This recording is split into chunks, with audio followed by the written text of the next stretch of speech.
নমস্কার বন্ধুরা, আজ আবার চলে এলাম কবিতা নয়, গল্প পাঠ নিয়ে। কল্যাণ কুমার সাউ দাদা ভাইয়ের কলম নিঃসৃত নিঃশব্দ গল্প সংকলনের গল্প প্রতিশ্রুতি। গল্প প্রতিশ্রুতি, কলমে কল্যাণ কুমার সাউ, পাঠে আমি অরুন্ধতী মাহাতো। বয়স যে খুব একটা বেশি তা নয়, সবে চাকরি থেকে অবসর হয়েছেন কৌশিকবাবু। বয়স হয়তো 60-এর ঊর্ধ্বে। কত রঙিন স্বপ্ন সাজিয়েছেন যৌবনে।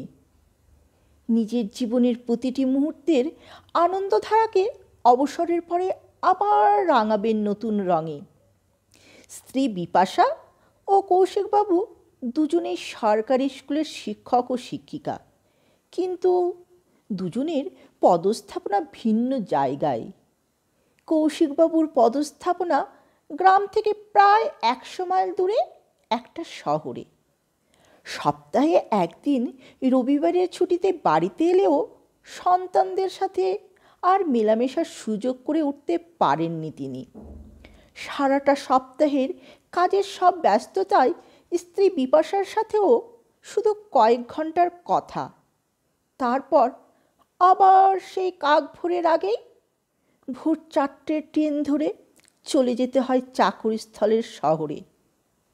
এক সময় ভীষণ বিরক্তি লাগে কৌশিকবাবুর। ধুর, এটাও এক জীবন নাকি? ছেলে মেয়ে স্ত্রী সবার থেকে এত দূরে, শুধুমাত্র টাকা উপার্জন করার তাগিদে যে নয়, তাও জানেন কৌশিকবাবু। সংসারটা তো একজনের চাকরির মাইনেতেও চলে যাবে কোনো রকম। অনেকবার কৌশিকবাবু চিন্তা করেছেন গভীরভাবে, কিন্তু তার হৃদয় মস্তিষ্ক আত্মসম্মানবোধের কাছে হেরে যায়। স্ত্রী চাকরি করবে, স্বামী বাড়িতে বসে বসে অন্ন ধ্বংসন করবে, সেটা আমাদের সমাজ যে ভালোভাবে মানতে পারেনি আজও। কটুবাক্যের সম্ভারে নিরন্তর যে বিষের দংশন সহ্য করতে হবে, সেটা কৌশিকবাবু অন্তত অনুভব করতে পারেন। বিপাশার উপরে সব দায়িত্বের ভার চাপিয়ে যে নিশ্চিন্তে থাকেন সেটা নয়, কিন্তু নিরুপায় তিনি। বিপাশায় একা হাতে দুটো সন্তানের পড়ার দায়িত্ব নিয়েছে। সংসারের চাপ, বাজার দোকান থেকে পরিবারের যাবতীয় কাজ চাকরের সাথে করে চলেছে দিনের পর দিন। একটি বার কোনোদিন কোনো অভিমান অজুহাত দেখায়নি।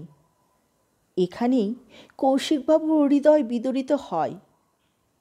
আর চাকরির বিরতির পর বড় সন্তানের মেয়ে, অর্থাৎ কৌশিকবাবুর নাতনির অন্নপ্রাশন, তাতে যেন উৎসাহ চরমে। এতদিন বাদে সংসারের চাপ নিজের কাঁধে নিয়ে নিয়েছেন একা হাতে। বিপাশাকে সাপ জানিয়ে দিয়েছেন, ছেলের বিয়েতে তুমি একা হাতে সামলেছ, আমি কিছুই করতে পারিনি। এখন আমি অবসরপ্রাপ্ত শিক্ষক, কোনো কর্ম নেই, তাই নিশ্চিন্তে স্কুলের দায়িত্ব তুমি সামলাও। নাতনির অন্নপ্রাশনের সব দায়িত্ব আমার। অন্নপ্রাশনের আয়োজনের কোনো রকম ত্রুটি রাখেননি কৌশিকবাবু। যেমন কথা তেমন কাজ। ভুরি ভুরি প্রশংসা করে গেল গ্রামের সবাই। একটাই কথা সবার মনে, এমন সুস্বাদু খাবার এর আগে গ্রামের কোনো অনুষ্ঠানে কেউ খায়নি। যেমনভাবে আপ্যায়ন করতে হয় করেছেন মুক্ত হস্তে কৌশিকবাবু, সেজন্য সত্যি নিজেই গর্ববোধ করছেন। কিন্তু অনেক দিন যাবৎ কাজের চাপে একটু শারীরিক দুর্বলতা বোধ করছেন।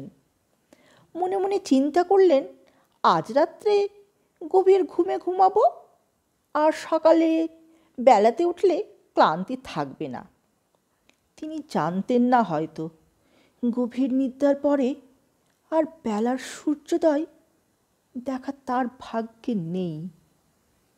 সন্ধ্যায় হঠাৎ সারাটা শরীর ঘামে ঝরতে লাগলো কৌশিকবাবুর। নিমেষেই মাটিতে লুটিয়ে পড়লেন কৌশিকবাবু। সাথে সাথে হাসপাতালে নিয়ে যাওয়া হলো।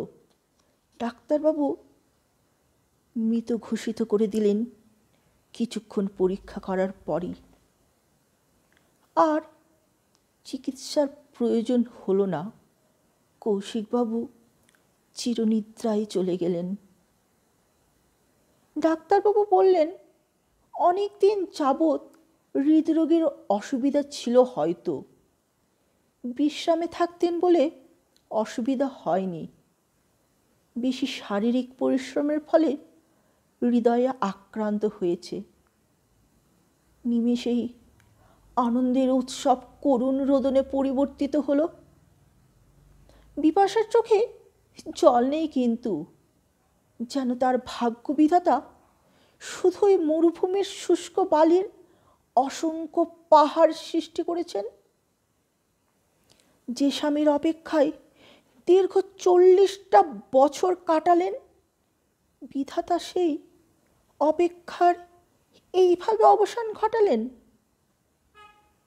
বিপাশা স্বপ্নেও কোনোদিন কল্পনা করতে পারেনি বিধাতার নিষ্ঠুর পরিহাস।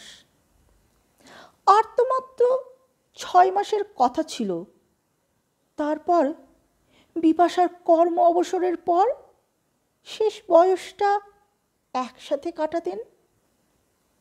এটাই তো প্রতিশ্রুতিও ছিল দুজনের মধ্যে। কৌশিকবাবু আজ পর্যন্ত কথার অবাধ্য হননি।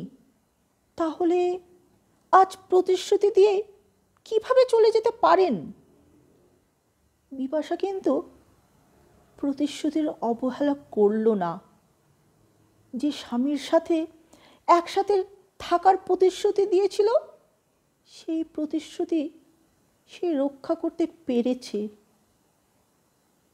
বড় ছেলে রায়ান যখন মাকে ডাকতে আসে বাবার মৃতদেহ শ্মশানে নিয়ে যাওয়ার আগে, মাকে জানালার ধারে বিছানায় বসে থাকতে দেখে ঘুমোচ্ছে ভেবে ফিরে যায়। কিন্তু ডাকতে তো হবেই। মাকে সান্ত্বনা দেওয়ার যে ভাষা তার কাছেও নেই। রায়ান জানে সে নিজেও তো পিতৃহারা। মায়ের কাছে গিয়ে মায়ের কোলে কাঁদতে গিয়ে রায়ানের উপরে শুয়ে পড়ে বিপাশা। রায়ানের ডাকে আর বিপাশাও জাগল না। বিপাশা তার স্বামীরও নিজের প্রতিশ্রুতি রাখতে পেরেছে।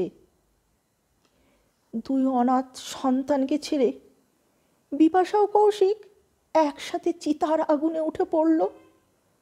আগুনের শিখায় ক্রন্দনের ব্যাকুল স্বর যেন পৌঁছালো না আর তাদের কানে। 2 অনাথ সন্তানকে যেন অচেনা লাগছে তাদের। দুজনে হাত ধরে চলল আগুনের শিখা ধরে আকাশে ঊর্ধ্বে, বহু দূরে। কোনোদিন না ফেরা তারার দেশে। নমস্কার।